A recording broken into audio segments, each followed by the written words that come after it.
रहीमन धागा प्रेम का मत तोड़े चटकाए, जोड़े से फिर ना जुड़े, जुड़े तो गांठ पड़ जाए। रहीम जी की इन दो लाइनों के दोहे में वो सब कुछ कहा जा रहा है जो एक रिश्ते को बांधे रखने के लिए ज़रूरी है। रिश्तों का धागा बहुत नाजुक होता है, अगर इसे ज़ोर से खींच दिया जाए तो दोबारा फिर जोड़ा नहीं जा सकता, फिर वहाँ गांठ लग जाती है। और आज रहीम जी के इस दोहे पर बिल्कुल सटीक बैठती है प्रदेश की कांग्रेस सरकार। अशोक गहलोत और सचिन पायलट की लड़ाई अब इतना रौद्र रूप ले चुकी है कि अब अशोक गहलोत भी पायलट पर खुलकर हमला बोलने में पीछे नहीं है। अब तो वो बात आला कमान के भी समझ के बाहर जा चुकी है कि कौन से विधायक पार्टी के साथ हैं और कौन से पार्टी के खिलाफ। जैसे जैसे दिन बढ़ते जा रहे हैं, इस लड़ाई में रोज़ एक दिलचस्प मोड़ आता दिखाई दे रहा है। जहां एक तरफ अशोक गहलोत अपने साथ बहुमत होने का दावा कर रहे हैं, तो वहीं उनका साथ देने वाले बीटीपी के विधायक गहलोत सरकार पर बाड़ेबंदी और ज़बरदस्ती करने के आरोप लगा रहे हैं। ऐसे में सवाल ये उठता है कि क्या इस तरह से अशोक गहलोत अपनी सरकार बचाना चाह रहे हैं? रणदीप सुरजेवाला अपनी प्रेस कॉन्फ्रेंस करके सचिन पायलट और उनके करीबी विधायकों को उनकी पोस्ट से हटा चुके हैं और साथ ही बीजेपी पर राजस्थान सरकार गिराने का आरोप लगा चुके हैं। उन्होंने तो यहाँ तक कह दिया है कि अगर हमारे कोई साथी बीजेपी के साथ षड्यंत्र कर रहे हैं। अब ये सारी गणित राजस्थान की जनता के सामने आ चुकी है और राजस्थान की जनता इसे समझना चाह रही है कि जो सरकार उन्होंने खुद चुनकर भेजी, इस तरह से वो कैसे डगमगा सकती है। इतने में 3 ऑडियो वायरल होते हैं और राजस्थान की सियासत का पारा फिर से गरमाने लगता है। इन तीनों ऑडियो में सरकार गिराने की साजिश पूरी साफ तौर पर सुनाई देती है, जिसमें पैसे का लेन देन, विधायकों का बदलना और कई बड़े राज शामिल हैं।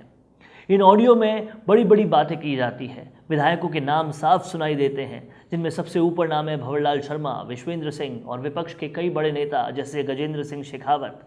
इन ऑडियो के वायरल होते ही कांग्रेस सरकार के ऊपर से लेकर नीचे तक शोर मच जाता है और जब ये मामला गहलोत के बस में ना आता है तो कांग्रेस पार्टी के प्रवक्ता रणदीप सिंह सुरजेवाला प्रेस कॉन्फ्रेंस करते हैं और प्रेस कॉन्फ्रेंस करके भंवरलाल शर्मा, विश्वेंद्र सिंह को पार्टी से प्राथमिक सदस्यता से निलंबित करते हैं। साफ शब्दों में कहें तो कांग्रेस से निकाल देते हैं। सुरजेवाला ने कहा कि जब इन ऑडियो की टेप्स की सच्चाई सामने नहीं आ जाती, जब तक ये दोनों नेता निलंबित रहेंगे। उससे पहले सुरजेवाला ने सबसे पहले केंद्रीय मंत्री गजेंद्र सिंह शेखावत को गिरफ्तार करने की मांग एसओजी से कर दी। साथ ही में ये भी कह दिया कि अगर इसमें उनके पद का दुरुपयोग होता है तो वारंट लेकर गिरफ्तार किया जाए और सचिन पायलट के नाम लेकर ये भी साफ कर दिया कि वो बताएं कि उनकी मंशा क्या है। कॉन्फ्रेंस में सुरजेवाला ने साफ कहा है कि जांच निष्पक्ष होनी चाहिए ताकि पता लग सके कि दिल्ली में कौन से बड़े लोग, अधिकारी और अफसर इस सब साजिश में शामिल हैं। इस पर महेश जोशी ने एफआईआर करवाते हुए आगे की पूरी कार्रवाई जो है वो मीडिया को बताई और आश्वासन दिया कि इस पर कार्रवाई होगी, जिसमें वो कहते नजर आ रहे हैं कि गजेंद्र सिंह शेखावत सामने आएंगे।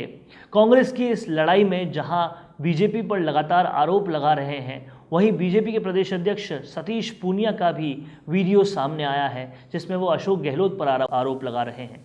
ये बीजेपी कांग्रेस की लड़ाई किसी तरह खत्म हो भी जाए, पर कांग्रेस के अपने विधायक अपनी सरकार और अपने मुख्यमंत्री पर आरोप लगाने से पीछे नहीं हट रहे। ऑडियो के वायरल होने के बाद भंवरलाल शर्मा का भी एक वीडियो सामने आया जिसमें वो खुलकर गहलोत सरकार पर हमला बोलते नजर आ रहे हैं। वो कह रहे हैं कि ऑडियो खुद गहलोत सरकार ने फैलाया है और ये सरासर झूठी है। खैर, सच्चा कौन है और झूठा कौन, इसका पता तो चल ही जाएगा, पर अगर दोनों पार्टियां ऐसे ही एक दूसरे पर इल्ज़ाम लगाती रही तो राजस्थान के भविष्य और सुनहरे इतिहास दोनों पर ही सवाल खड़े होते हैं। अगर ये खबर अच्छी लगी है तो आप सब लाइक, कमेंट और शेयर करें, साथ में हमारे चैनल को सब्सक्राइब करना बिल्कुल ना भूलें।